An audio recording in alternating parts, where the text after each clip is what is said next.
तोलारखिंड वाचवा आणि गाढवा डोंगर फोडा. तोलारखिंड वाचवा. तर मुंबईला अवघ्या 1.5 तासात पोहोचणार.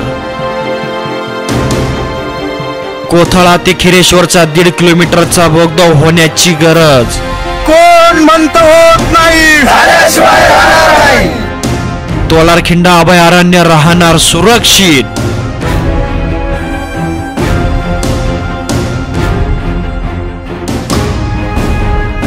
गेल्या 40 वर्षांपासून अकोलेकर जनता तोलारखिंड फोडू या पुढाऱ्यांच्या खोट्या आश्वासनाला बळी पडलीये. मात्र तोलारखिंड काही फुटली नाही आणि मुंबई पण जवळ आली नाही.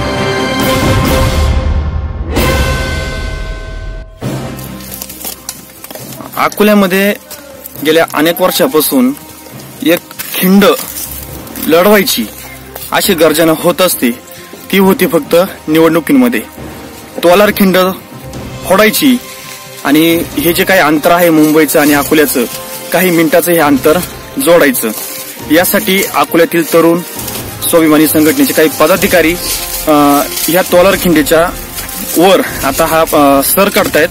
आपल्याबरोबर युवा स्वाभिमानी संघटनेचे संस्थापक अध्यक्ष महेशराव नवले आहे. त्यांच्या मार्गदर्शनाखाली आज आपण हे तोलारखिंड सर करतोय. महेशराव, काय सांगाल? गेल्या अनेक वर्षापासून तोलारखिंडीचा हा प्रश्न अकोले तालुक्यातील जनतेच्या अत्यंत जिव्हाळ्याचा प्रश्न आहे. परंतु शासन स्तरावरच्या अडचणी आहेत. केंद्रीय पर्यावरण मंत्रालय आणि महाराष्ट्राचं फॉरेस्ट मंत्रालय यांच्या ज्या काही अडचणी आहेत त्या अडचणींमुळे हा प्रश्न अनेक वर्ष प्रलंबित आहे. परंतु ह्या प्रश्नांमुळे अकोले तालुक्याच्या या संपूर्ण मुळाखोऱ्यासाठी ही तोलारखिंड अत्यंत फलदायी ठरणार आहे. आणि म्हणून हा प्रश्न नव्यानं निर्माण करून या प्रश्नासंदर्भामध्ये शासन स्तरावर पाठपुरावा करणं ही युवा स्वाभिमान संघटनेची प्राथमिकता राहिलेली आहे. आणि म्हणून वन्यजीव खातं असेल, सार्वजनिक बांधकाम खातं असेल, नागपूरचं वन्यजीव त्या संदर्भातलं कार्यालय असेल, या सर्व स्तरावर आमचा पाठपुरावा चालू आहे.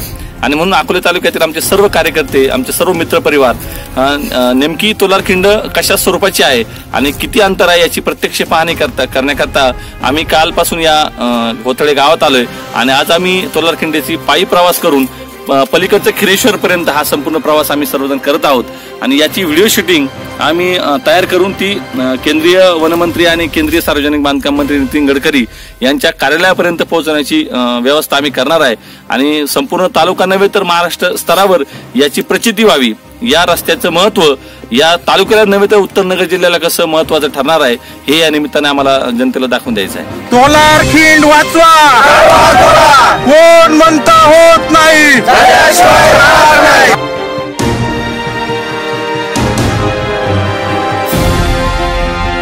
मात्र 2 दिवसांपूर्वी तोलारखिंड कृती समितीच्या सदस्यांनी घटनास्थळी जाऊन तोलारखिंड परिसराचे सर्वेक्षण केलंय. या सर्वेक्षणात तोलारखिंड न फोडता ही मुंबई जवळ आणता येईल असा सर्वेक्षण या समितीनं केलाय. आपण जर बघितलं तर एवढ्या 1980 सालाच्या आधीपासून प्रलंबित पडलेला खरा तर हा प्रश्न जो आतापर्यंत प्रस्ताव सादर केला गेलेला आहे प्रशासनाला, तो आमच्या दृष्टीने जो आम्ही सर्वे केला आतापर्यंत फार चुकीच्या पद्धतीने प्रस्ताव सादर केलेला आहे. आपण जर बघितलं तर ह्या इथला सर्व जो डोंगर जो दिसतोय हा कडिलिप्तीचा डोंगर आहे, समोर ही तोलारखिंड आहे. आणि इथून काही किलोमीटरचं वन जे आहे हे सगळ्या वनाची नुकसान होणार आहे. आणि माळशेज घाटापेक्षाही फार मोठं नुकसान आणि ऍक्सिडेंटल पॉइंट असलेला हा रस्ता आहे. म्हणून खरं तर आमचं आजच्या सर्वेचा निष्कर्ष असा आहे की तोलारखिंड वाचवा आणि माकडनळी तोडून गाढवा डोंगर तोडून बोगदा करून टनेल पद्धतीने अतिशय शॉर्टकट पद्धतीने रस्ता करावा.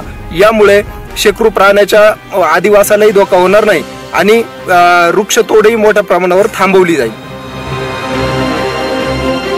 कोथळा गावचा डोंगर ते खिरेश्वर असा 1.5 किलोमीटरचा बोगदा झाल्यास मुंबई अवघ्या 1.5 तासांवर येणार आहे. आदिवासी भाग म्हणून जो गणला जातो अकोला तालुका आणि नगर जिल्हा, तर ह्या आपल्या मुंबई नगरापासून अतिशय शॉर्टकटमध्ये हा जवळ येईल. आणि प्रगतीच्या दृष्टीने प्रशासनाने या गोष्टीकडे लक्ष द्यावं. आणि जर कुठल्याही प्रकारचे जर त्यांना जर शंका असेल तर प्रत्यक्षात प्रशासनानं त्यांचे अधिकारी घेऊन आणि मंत्री महोदयांनी प्रत्यक्षात येऊन या गाढवा डोंगरावरती फ्लाईटने किंवा त्यांच्या हेलिकॉप्टरद्वारे त्याची प्रत्यक्षात पाहणी करावी आणि अतिशय चांगल्या प्रकारचा हा प्रश्न मार्गी लागू शकतो. या नवीन सर्वेक्षणाप्रमाणे मार्ग झाल्यास तोलारखिंड परिसरातील अभय अरण्याला जीवदान मिळणार आहे.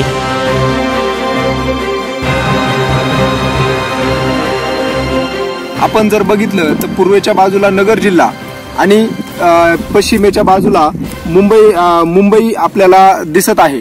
आपण जर बघितलं तर ह्या दोन्ही बाजूचा जर जंगलाचा विचार केला तर मुंबईच्या बाजूला 200 मीटर आणि नगर जिल्ह्याच्या बाजूला 200 मीटर यापेक्षा जास्त जंगलाची हानी होत नाही. आणि कुठं जर बोगदा पद्धतीने इथे जर बोगदा केला तर कुठल्याही प्रकारे इथे वन्यजीवांच्या आदिवासाला विशेषतः शेकरू या प्राण्याच्या आदिवासाला धोका होण्याचं कारण नाहीये.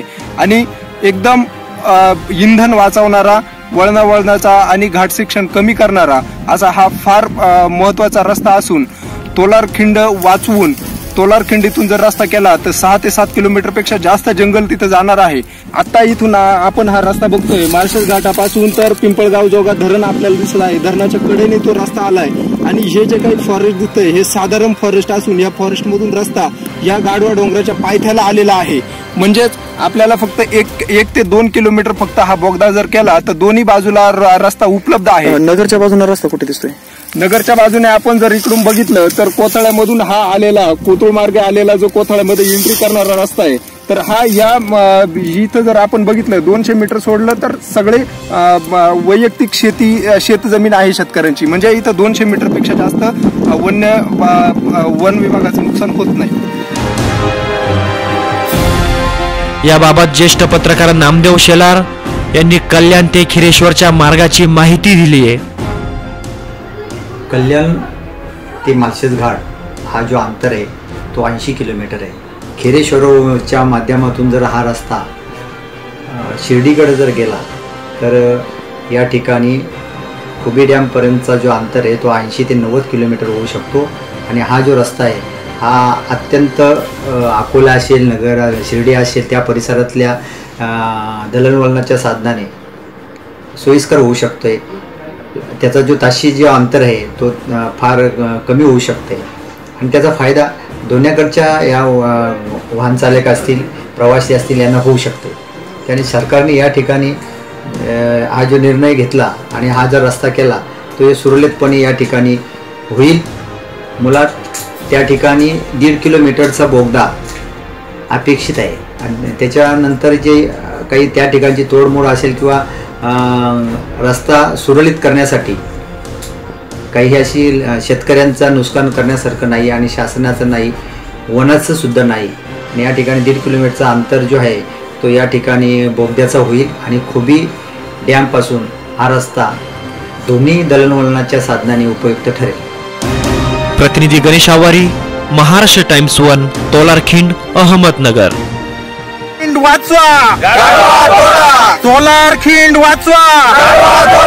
कोण म्हणतं होत नाही, अरे कोण म्हणतं होत नाही.